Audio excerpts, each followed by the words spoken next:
Hi everyone, this is Harini. Welcome to my YouTube channel Honey's world.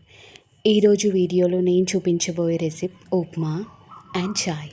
వింతగా ఉంది కదా, upma and chai combination చాలా బాగుంటుంది. ఉప్మా తింటూ మధ్య మధ్యలో చాయ్ తాగుతుంటే బాగుంటుంది ఆ టేస్ట్. నచ్చితే ట్రై చేయండి.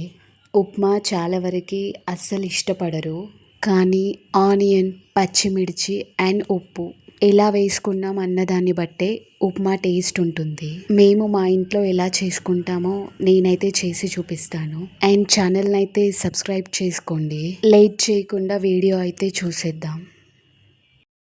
ముందుగా గిన్నె తీసుకుని వేడయ్యాక ఒక గ్లాస్ రవ్వని వేసుకొని మంచి గోల్డెన్ కలర్ వచ్చే వరకు ఫ్రై చేయండి. అలానే పచ్చివాసన కూడా పోతుంది రవ్వ. అంతేకాకుండా ఉప్మా చాలా టేస్టీగా కుదురుతుంది. ఉప్మా రవ్వ ఫ్రై అయిపోయిన తర్వాత వేరే గిన్నెలోకి తీసుకొని పక్కన పెట్టుకోండి. ఇప్పుడు అదే గిన్నెని వెయిట్ చేసుకొని అందులో ఒక 2 టేబుల్ స్పూన్ల ఆయిల్ వేసుకోండి. ఉప్మాలో ఆయిల్ తక్కువ ఉంటేనే బాగుంటుంది. ఒక 2 టేబుల్ స్పూన్లు సరిపోతుంది నేను తీసుకున్న క్వాంటిటీకి. ఇప్పుడు 1 టీ స్పూన్ ఆవాలు, 1/2 టీ స్పూన్ జీలకర్ర తీసుకోండి. మీడియం ఫ్లేమ్లోనే చేసుకోండి, మాడిపోతే టేస్ట్ రాదు ఉప్మాకి. ఇప్పుడు 1 టీ స్పూన్ మినపప్పు కూడా తీసుకోండి. అలానే ఒక 2 టీ స్పూన్ల శనగపప్పు కూడా తీసుకోండి. మొత్తం కూడా ఫ్రై చేయండి. ఇప్పుడు ఉప్మానే కాదు, ఏదైనా మాడిపోతే అస్సలు టేస్ట్ ఉండదు. పోపు మాడిపోకుండా చూసుకోండి. ఇప్పుడు గుప్పెడు పల్లీలు కూడా తీసుకొని ఫ్రై చేసుకోండి. మంటని సిమ్లో పెట్టుకొని ఫ్రై చేయండి, లేకపోతే పల్లీలు లోపల పచ్చిగానే ఉండిపోయి బయటకి మాత్రం మాడిపోతూ ఉంటాయి. నేను సిమ్లో పెట్టుకొని ఫ్రై చేసుకున్న, నాకైతే 9 to 10 మినిట్స్ వరకు పట్టింది. మీడియం సైజులో 2 ఆనియన్స్ కట్ చేసుకొని వేసుకోండి. అలానే ఒక 6-7 పచ్చిమిరపకాయలు కూడా తీసుకొని మొత్తం కూడా మిక్స్ చేయండి. ఉప్మాలో కారం, ఉప్పు ఏదైనా కొంచెం వేసినా ఎక్కువ ఉన్నట్లు అనిపిస్తుంది. ముందే చూసుకొని వేసుకోండి జాగ్రత్తగా. ఇప్పుడు 1/2 teaspoon ginger garlic paste వేసుకొని పచ్చివాసన పోయే వరకు మిక్స్ చేసుకోండి. ఉప్మానే కాదు, ఏ రెసిపీ అయినా మంట చిన్నగా పెట్టి చేస్తేనే టేస్ట్ వస్తుంది. ఇప్పుడు 4-5 రెబ్బలు కరివేపాకు వేసుకొని మిక్స్ చేయండి.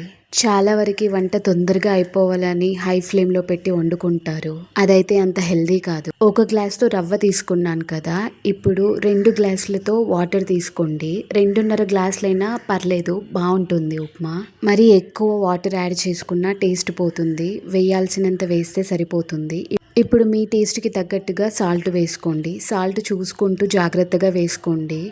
ఉప్మాలో కొంచెం సాల్ట్ వేసినా హెవీగా అయిపోతుంది. ఇప్పుడు మూత పెట్టి మరగనివ్వండి. నేను ఒక 10 నిమిషాల తర్వాత మూత తీసి చూసారు కదా, చక్కగా మరిగిపోయింది. ఇప్పుడు మంటని సిమ్లో పెట్టుకొని ఒక చేత్తో రవ్వ వేసుకుంటూ ఇంకొక చేత్తో రవ్వని బాగా కలుపుకోండి.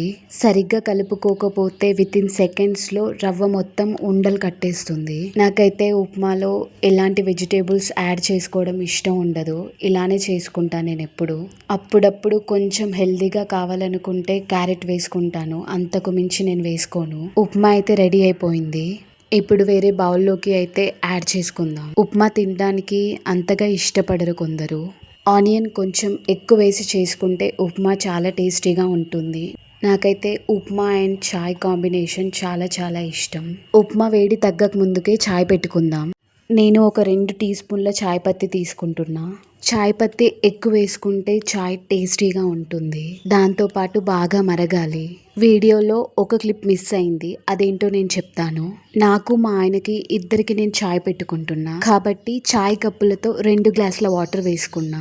1.5 గ్లాసుల పాలు వేసుకున్నా. ఇప్పుడు 3 ఇలాచీలు దంచుకొని వేసుకుందాం. మీ దగ్గర అల్లం ఉంటే మాత్రం అస్సలు మిస్ చేయొద్దు, చాలా బాగుంటుంది అల్లం వేస్తే.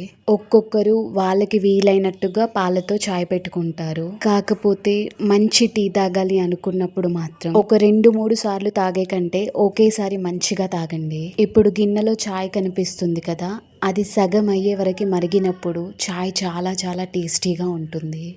చాయ్ అయితే రెడీ అయిపోయింది. నేను ఇంకొంచెం మరిగిద్దాం అనుకున్నా, కాకపోతే ఉప్మా చల్లారిపోతుంది అని దింపేసుకున్నా.